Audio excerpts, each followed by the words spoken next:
I was thinking, no, I want to give up my life. दोस्तों जब हम लोग कनाडा में इंटरनेशनल स्टूडेंट बन के आते हैं, फिर यहाँ पे हम वर्क परमिट लेते हैं, फिर हम यहाँ पे पीआर लेते हैं, तो ये पूरा 4-5 साल का एक प्रोसेस होता है। उसके बाद फिर हम यहाँ शादी करते हैं, बच्चे होते हैं, हमारा पूरा यहाँ घर बस जाता है, ठीक है। तो आज जरा जानते हैं इनसे, क्योंकि इनको यहाँ पे 13 ईयर्स हो चुके हैं। ये भी कनाडा में आज से 13 साल पहले स्टूडेंट वीज़ा पे आए थे, वर्क परमिट पे आए, पीआर पे आए, यहाँ घर बसाया, शादी वादी करी, जॉब वॉब ढूंढी और अभी कोई बिजनेस भी कर रहे हैं। तो इनसे जरा एक्सपीरियंस लेते हैं कि उस टाइम में इनको क्या चैलेंजेस आए थे। प्लस खास करके मेरे को ये क्वेश्चन पूछना है कि कनाडा आना चाहिए कि नहीं आना चाहिए। सबसे पहले तो आप ये बोलो, कनाडा आपको क्या लगता है, आना चाहिए कि नहीं आना चाहिए? अरे आ जाओ यार। मतलब अच्छा। नेगेटिविटी अगर ढूंढने जाओगे ना तो हर जगह मिलेगी। पॉजिटिविटी तुम्हारे खुद के अंदर है, तुम्हें खुद में से निकालना होगा कि भाई तुम्हें संवरना है या फिर बिखरना है। अरे वाह एकदम। संवरना है या बिखरना है। तो ये वीडियो तुरंत चालू कर दी, खाली आप अपना इंट्रोडक्शन दे दीजिए। So guys, my name is Jaydeep Patel, गुजरातથી છું। तो તમે પછી યુએસ કેમ નહીં ગયા? અરે ભઈલા યુએસ ની અંદર ખબર છે 20 વર્ષ લાગી જાય લોકોને ગ્રીન કાર્ડ ના મળતા હોય। યુએસ ના જવાય, અહીંયાથી સિટીઝન થઈને પછી યુએસ ભાગો, 20 ની જગ્યાએ 8 વર્ષમાં થઈ જાય। तो अभी मैंने तुम्हें कहो कि सॉरी हिंदी में, कि अभी मुझे तुम ऐसा बोलो कि जब आप यहाँ पे आए थे, ठीक है, तो पहली जॉब, पहली पार्ट टाइम जॉब आपको आज से 13 साल पहले मिलने के लिए कितने महीने का, कितने हफ्ते का टाइम लगा था? 4 महीने लग गए थे मुझे। पहली जॉब कौन सी मिली थी? Pizza store. यहाँ घबराने की बात नहीं है, यही होता है जनरली। होता है 13 साल नहीं, आज भी जनरली ऐसा ही होता है। कुछ परसेंटेज बच्चे होते हैं जिनको अच्छी जॉब मिल जाती है, और ऐसा नहीं है कि इनके कैलिबर में कोई कमी थी या मेरे कैलिबर में कोई कमी थी या फिर जो अपने इंडिया से बच्चे आते हैं उनकी कोई स्किल्स कम है।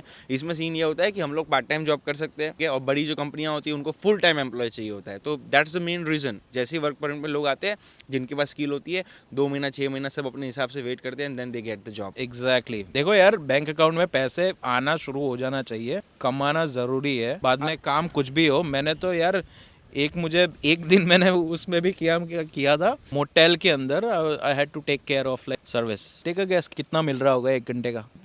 ठीक है गैस, कितना था उस टाइम में मिनिमम पे रेट? मिनिमम पे रेट तो 8:30 या 10 चल रहा था। पर सोचो कि 1 घंटे के वो कितना उसने मुझे ऑफर किया था। कितना? $2।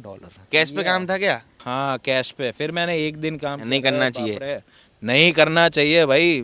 How low can you go? क्योंकि कैश पे काम करने के बहुत सारे कॉम्प्लिकेशंस, बहुत सारी प्रॉब्लम्स है। जैसे कि पहली प्रॉब्लम तो ये है कि ये आपको अलाउ नहीं है। गवर्नमेंट ने अगर 20 घंटे बोला है तो 20 ही घंटे करना है। अगर इससे ज़्यादा करते हुए अगर आपको गवर्नमेंट पकड़ लेती है, देन वो आपको इंडिया में डिपोर्ट कर सकती है, परमानेंट बैन लगा सकती है, करियर चालू होने से पहले ही ख़त्म हो जाएगा, ठीक है। इसलिए नहीं करना चाहिए। और दूसरी बात कि जो लोग करते हैं तो उन लोगों को जो मिनिमम पे रेट होता है, जैसे कि आज इन्होंने बताया $2 उस टाइम पे इनको ऑफर करे थे। आज के टाइम पे अगर कनाडा का, टोरंटो का मिनिमम पे रेट कितना है? 16-17 है। हाँ 16। जो भी है, मान लीजिए 15.5, 16, 16.5, जितना भी है। तो कैश जॉब आपको कम पैसे में वो लोग देंगे, 12 में, 13 में, ठीक है। आपका जुलूस निकालेंगे। और उसके बाद भी आपने कभी कभी इंस्टाग्राम में ऐसी रील्स देखी होगी जहाँ लोग बोलते हैं कि भाई मुझे मेरे पैसे ही नहीं दिए, मेरे ओनर ने मुझे पैसे ही नहीं दिए, ठीक है। तो ज़्यादातर ये जो सीन होता है ना पैसे नहीं देने का, ये कैश जॉब में होता है, क्योंकि ओनर को पता है ये तो कंप्लेन करने वाले हैं नहीं, ठीक है। दबा के इनसे काम भी लो, एंड देन उसके बाद फिर आपको यूज़ करके वो लोग फेंक देंगे, एंड आप कंप्लेंट भी नहीं कर सकते, बिकॉज आप सबसे पहले तो खुद ही गलत थे। आपको कैश जॉब करनी ही नहीं थी, पुलिस सबसे पहले आपका गला पकड़ेगी, ठीक है। इसीलिए कैश जॉब नहीं करनी चाहिए। अब नेक्स्ट क्वेश्चन पूछते हैं कि क्या इन्होंने फीस खुद से भरी थी या इंडिया से मंगाई थी? सेकंड जो फीस थी ना, उसमें भी मुझे अपने तक, क्योंकि 4 महीने के अंदर क्या ही इंसान क्या कमा पाएगा यार। तो उसके वजह से मुझे अपने रिलेटिव्स से मदद लेनी पड़ी। तो मेरे रिलेटिव्स ने मेरी सेकंड सेमेस्टर की फ़ीस निकाली। बट बाद में धूम कमाना शुरू करना पड़ा था ना, क्योंकि क्या है कि जब जॉब मिल जाती है ना दिन देखो ना रात, बस काम करते रहो यार।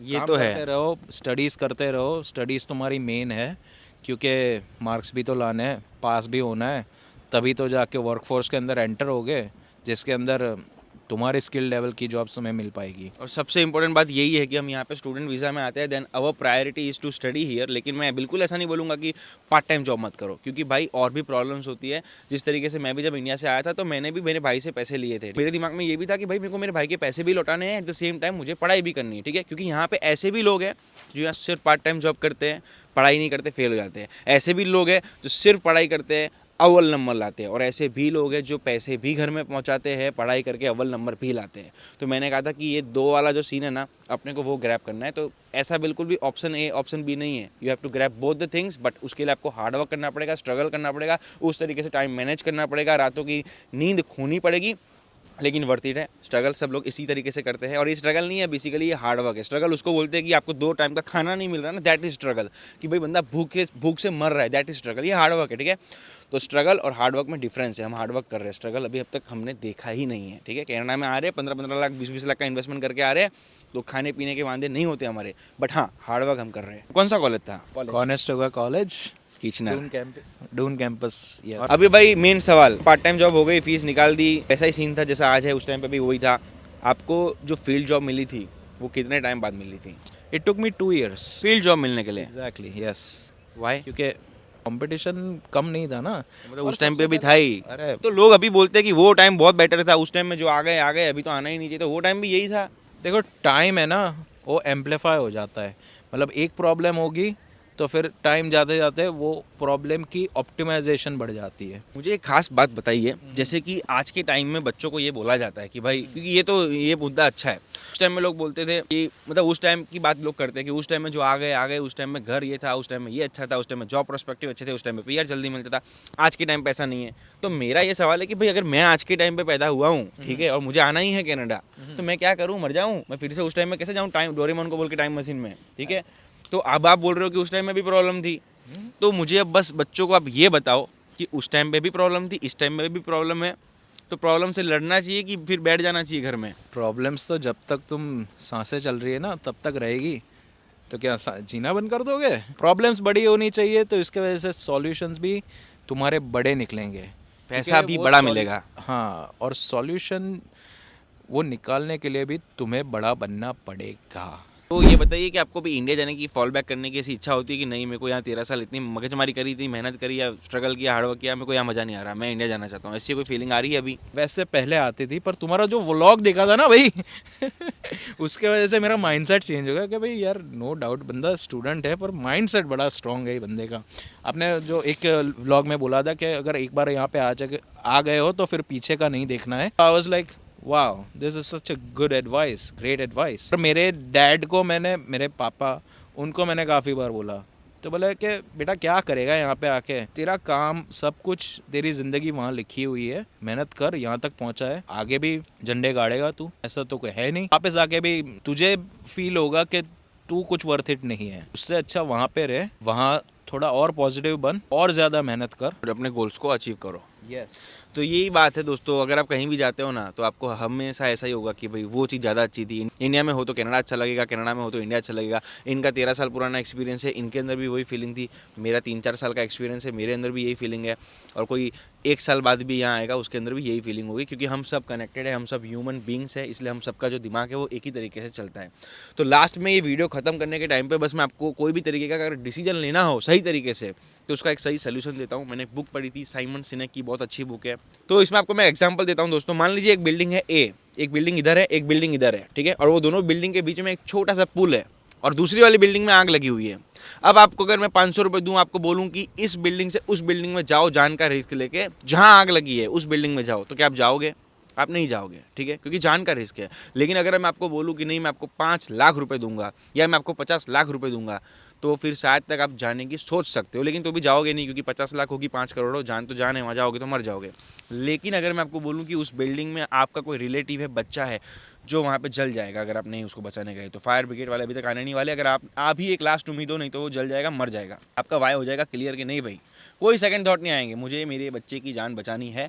आप इधर से उधर चल के जाओगे, आप ये नहीं सोचो कि मैं गिर गया तो, मैं मर गया तो, मैं जल गया तो, नहीं, आपका वाय क्लियर है कि आपको अपने बच्चे की जान बचानी है। तो ऐसे बहुत सारे मस्त मस्त एग्जाम्पल्स दे रखे हैं उस बुक में, तो वो बुक पढ़ो और अपना वाई क्लियर करो। बिकॉज अगर आपका वाई क्लियर होगा, वाई स्ट्रांग होगा, आपको ये काम क्यों करना है, अगर आपको वो पता होगा, कोई भी काम चालू करने से पहले ये बहुत इंपॉर्टेंट है कि आपको पता होगा आप क्यों कर रहे हो, देन फिर आप फॉल बैक नहीं करोगे। देन फिर आप ऐसे सोचोगे नहीं कि मुझे वापस जाना है, मुझे ये करना है, वो करना है। क्योंकि अगर आपके पास 2 ऑप्शन हो गए ना दोस्तों, ऑप्शन ए और ऑप्शन बी, तो कभी भी आपका ऑप्शन ए सक्सेसफुल नहीं होगा। इसलिए बहुत इंपॉर्टेंट है कि लाइफ में ऑप्शन को कम करो, अपना वाई क्लियर करो, एंड फुल डेडिकेशन से, हार्ड वर्क से, फोकस से एक ही डायरेक्शन में पूरी की पूरी एनर्जी लगा दीजिए, सक्सेस मिलेगी। सबसे बड़ा तो मेन चीज़ है कि अपना विजन बड़ा रखो यार।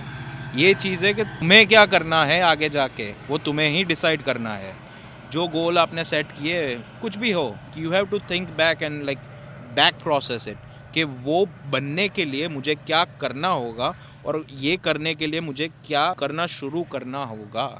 That is important. क्योंकि जब तक ये चीज़ है कि हम इंडिया के अंदर कंफर्ट जोन में रहते हैं ना, पर जब बाहर निकलते हैं ना असली दुनिया में, कि असली दुनिया तो कहीं भी है, पर ये चीज़ है कि जब अकेले रास्ते पे चलते हो ना, तो तब तुम्हें अपना माइंडसेट भी स्ट्रॉन्ग करना पड़ता है। जैसे कि हम इंडिया से है, कल्चरल, हमारे जो cultural roots, we have to keep that stronger. मेरा भी एक टाइम था जब I was thinking no I want to give up my life. I was literally told my parents, तभी पापा ने बोला कि नहीं बेटा, मिलेगा, पेशेंस रख, इतना मेहनत किया है तो आगे भी होगा, पर तुझे बढ़ना है। पर हमें कोई एक्सपेक्टेशन है नहीं कि तू अगर नहीं हो रहा तो वापस आ जाना, ऐसा तो कुछ है नहीं कि कुछ नहीं होगा।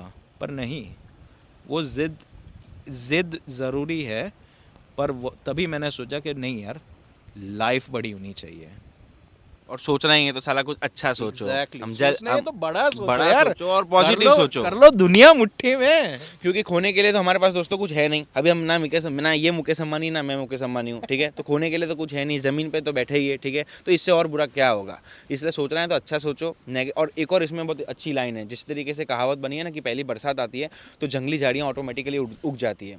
लेकिन अगर आपको आम का पेड़, एप्पल का पेड़ उगाना है तो आपको उसके लिए मेहनत करनी पड़ेगी, उसके लिए पूरा बीज वीज डाल के सनलाइट प्रॉपर, पानी प्रॉपर देना पड़ेगा। तो ये थॉट्स का भी ऐसा ही है दोस्तों। अगर आप इसमें मान लीजिए कि अगर कुछ अच्छा नहीं सोचोगे ना, तो नेगेटिव थॉट ऑटोमेटिकली आ जाएगी। सुबह 5 बजे उठने की आदत डालनी पड़ती है, 12 बजे तक उठने की आदत ऑटोमेटिकली पड़ जाती है। Grass is always greener on the side where we water it more. जिस चीज को वाटर ज्यादा करेगा ना, वहां पे ग्रास ग्रीनर बढ़ेगी ही बढ़ेगी। और सबसे बड़ी चीज है यार, सेल्फ एजुकेशन तुम्हारा जो है ना, बुक्स पढ़ना, कोर्सेज करना, like interactive networking with people, do not stop that. Like you, आपको आपका बेटर वर्जन वेट कर रहा है आपका पोटेंशियल एक्सप्लोर करवाने के लिए। Your future self is telling you कि ऋषभ, तेरा फ्यूचर सेल्फ जो 10 साल के बाद 15 साल वाला जो है ना, वो पास्ट में देख के कह रहा है कि नहीं, फकर है, लगे रहे, फाइटर है तू, हो लगे जाएगा। रहो मुन्ना भाई। अरे बस ये दोस्तों, फिर यही था आज के व्लॉग में। खास करके कोई भी तरीके का नया अगर आपके दिमाग में क्वेश्चन आता है तो प्लीज़ उसे कमेंट डाउन कर दीजिए। एंड बस ना।